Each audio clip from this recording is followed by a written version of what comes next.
this Council on Foreign Relations? How did it get started? It traces its roots back to the Paris Peace Conference of 1919, which was settling the aftermath of World War I. And President Woodrow Wilson, who's on the right there, went to that conference, and always at his side was his top advisor, Edward Mandell House. Colonel House, not a real colonel, that was an honorary title given to him, was known as a front man for Wall Street and the banking community. He had an office right in the White House. It could well accurately be said he was Wilson's controller. House's official biographer, Charles Seymour, called him the unseen guardian angel of the Federal Reserve Act. Now, I'm going to be talking to you folks for a little while about banking and financial institutions. It might seem like I've pulled a switch on you. You may say, Mr. Perloff, you started talking about foreign policy and war, and now you're talking about banking. Why the switch? Well, as we're going to see, the financial establishment is inextricably tied to the foreign policy establishment. You can't understand one without understanding the other. So bear with me, and the relationship will soon become apparent. By the way, it's not surprising that a plan for world control would be tied to financial centers. What do we say buys the most influence in this world? Humanly speaking, we say money makes the world go round, right? And we want to know who's behind something. What do we say? We say, follow the money. Well, that's what we're going to do now, is follow the money and see who's behind the Council on Foreign Relations. Speaking of money, I'm sure you've noticed we've got inflation in this country. I was looking at price levels in 1962 the other day.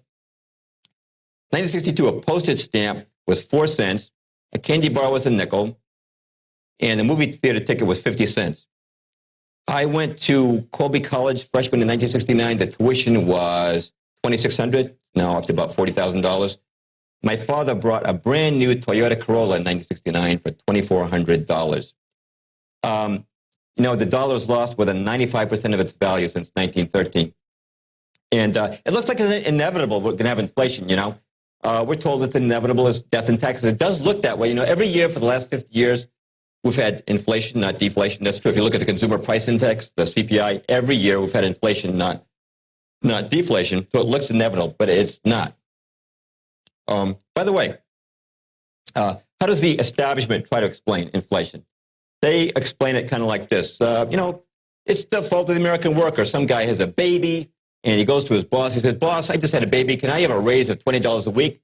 And the boss says, well, Joe, I'd like to give you a raise of $20 a week.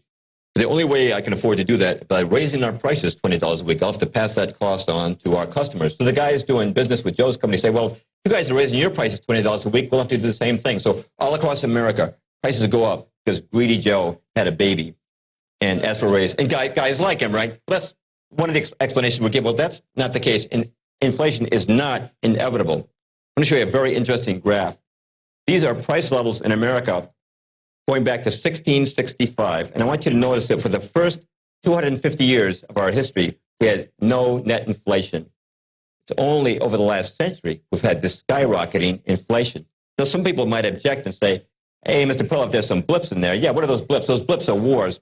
The first one is the Revolutionary War. Second one is War of 1812. The third one is the Civil War. In wartime, our government, like many governments, has printed money to pay the cost of the war. You know what happens when you print money? You get inflation, right? But notice that after the wars, money returned to its normal value. Did you know that 1900 a dollar was worth exactly what it was worth in 1770, the days of George Washington? No net inflation for 130 years. But look at this war, World War I. All of a sudden, we inflate again, and it starts to go back down, and that's mostly the Great Depression when we had some deflation. And then it just takes off. Well, what happens? Something's obviously changed. You know, there's no effect without a cause. What's the cause of that change in America? And the change was caused by the introduction of the Federal Reserve. Now, I know that Ben Bernanke has taken over at the Fed, but I still have Greenspan's picture up there. It's still, I think, a more familiar face to most Americans.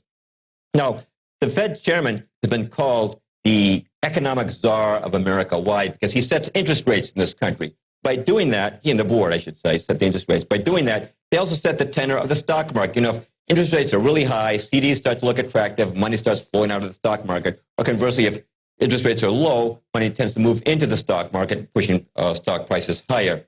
And, you know, mutual fund managers are always listening when the Fed chairman speaks very nervously with their thumbs on the buy and sell buttons, hoping to get some hint of the direction that interest rates are going to take. Now, how did the Federal Reserve get started?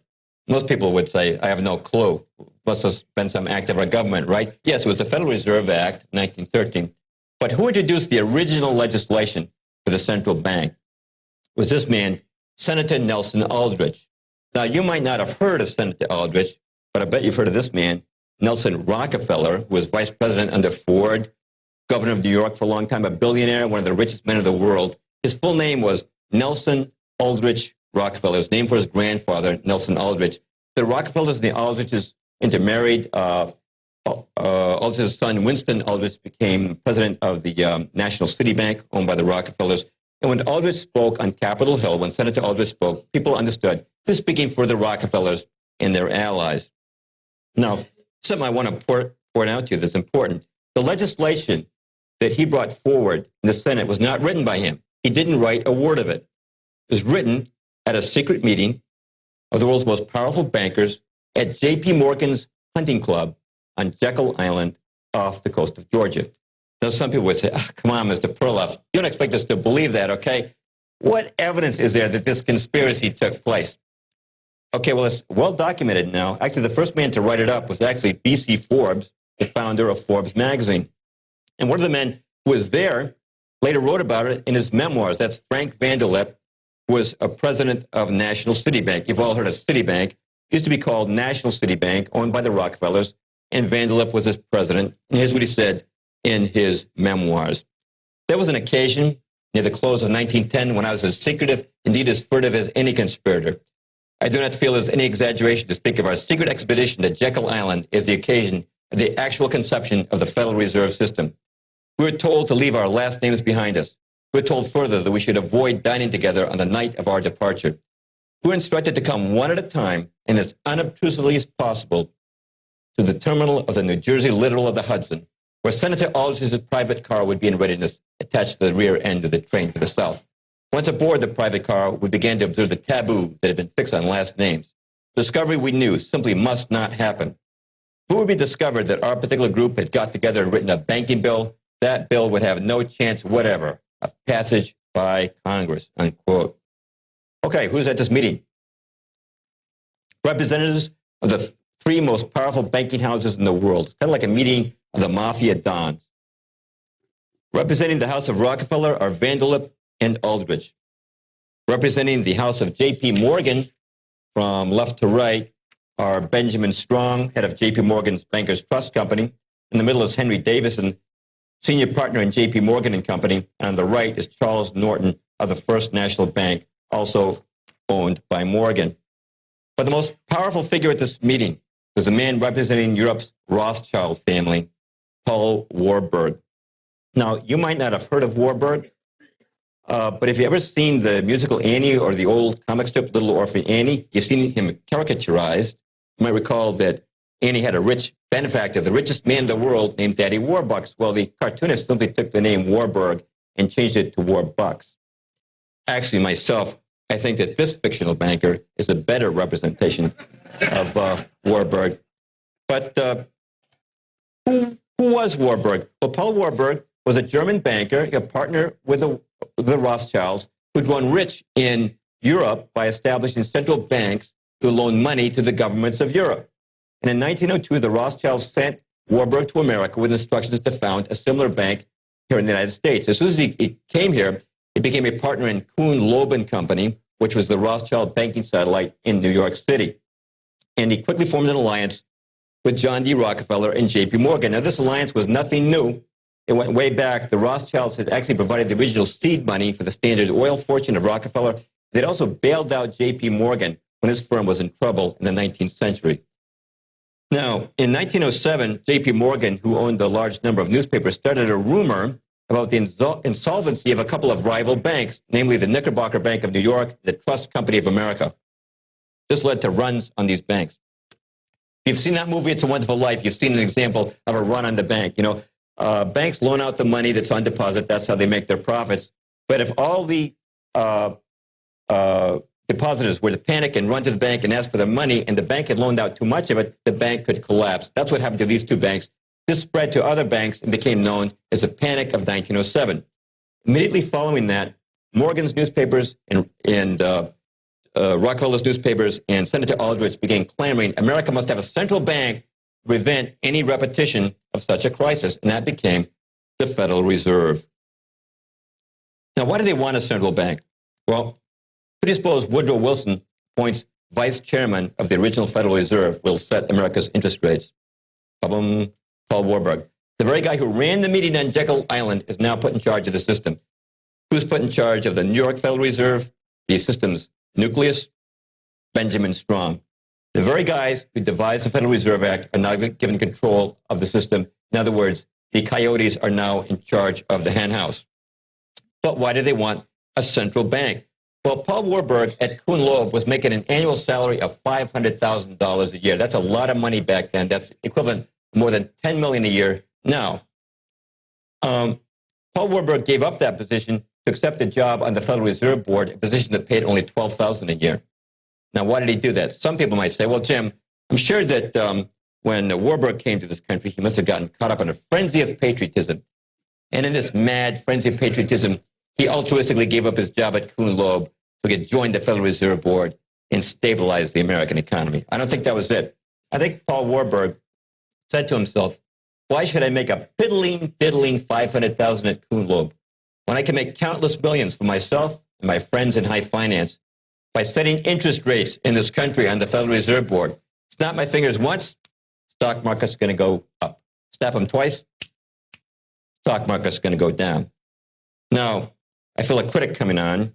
Charles Lindbergh Sr. was one of the most eminent men in Congress and helped lead the fight against the Federal Reserve. That's right, there was a fight against the Federal Reserve. There are many who I could quote on this, but I'm going to quote Congressman Lindbergh because his name has recognition value. Here's what he said when the bill was being debated. Here's what he said on the floor of the House. This act establishes the most gigantic trust on earth. When the president signs this act, the invisible government by the money power, proven to exist by the money trust investigation, will be legalized. Let's stop right there. What does he mean by the money power? He's talking about the alliance between the houses of Rockefeller, Morgan, and Rothschild. The money power overawes the legislative and executive forces of the nation. I have seen these forces exerted during the different stages of this bill. From now on, depressions will be scientifically created. The new law will create inflation whenever the trust wants inflation. If the trust can get a period of inflation, they figure they can unload stocks on the people at high prices during the excitement, then bring on a panic and buy them back at low prices. The people may not know it immediately, but the day of reckoning is only a few years removed. Now, these words by Lindbergh were pure political prophecy. Was there inflation, like he said? Yeah, take a look. As soon as you get the Federal Reserve, that's when your inflation starts occurring. Was there a stock market excitement, like he said, with the people entering into a panic stage where the rich could buy them back at low prices? Yes, that was the stock market crash of 1929. Now, see these guys here? We have Warburg, John D. Rockefeller. The younger J.P. Morgan has now taken over for his father. Bernard Baruch, another banker who operated within this cartel. Joseph P. Kennedy sort of operated at the fringes of the establishment. These guys were all out of the stock market in 1929. Now, if you consult their biographies, it says that it was because of their wisdom, their financial wisdom. They weren't foolish like the millions of small investors who were wiped out in 1929. But I suggest it's another reason, which is control. If you knew in 1929 that the Federal Reserve was about to jack up interest rates, you could be out of the market. Louis McFadden, Congressman McFadden, was head of the chairman of the House Banking Committee. He said this of the stock market crash of 1929. It was not accidental. It was a carefully contrived occurrence.